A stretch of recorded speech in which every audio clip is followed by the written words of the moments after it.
Oh, ayun. Ano ba nito nung Nung minsan? time kasing Nito nung Regan.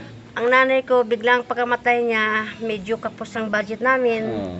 Isa sa mga naisipan kong lapitan tulong ito si Regan. Kaya hindi siya nagdadawang isip magbigay sa akin. Natandaan ko yung magang maaga. Akit ako dun sa bahay nila.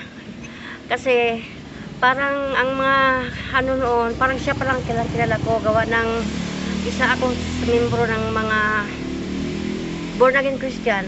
Kamag-anak na si Ma'am Gulapa, Ma'am Lina Gulapa. Kaya hindi ako nagdadalawang isip na lumapit sa kanya.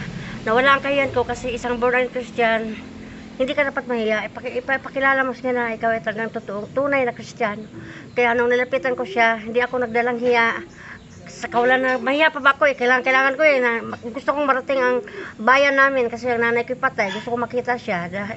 Kaya nung ako'y lumapit sa kanya, laking tuwa ko, nagpasalamat ako. Dahil isa ako sa mga natutulungan niya.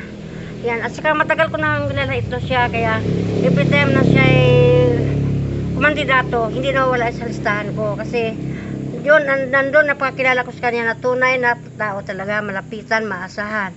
At saka ang pinanghawakan ko sa kanyang yung ano ba yun, yung pag may mga banner ka nakalagay doon na huwag tumingin sa pera at tanggapin daw ang pera pero iboto ang tama.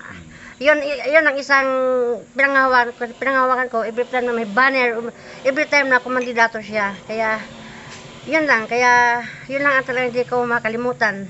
Kaya ngayon mga kandidato naman siya, pangit naman sabihin na siya, ibig sabihin kung ano yung nasa puso mo, yun ang kung anong bulong na puso mo, yun ang iboboto mo.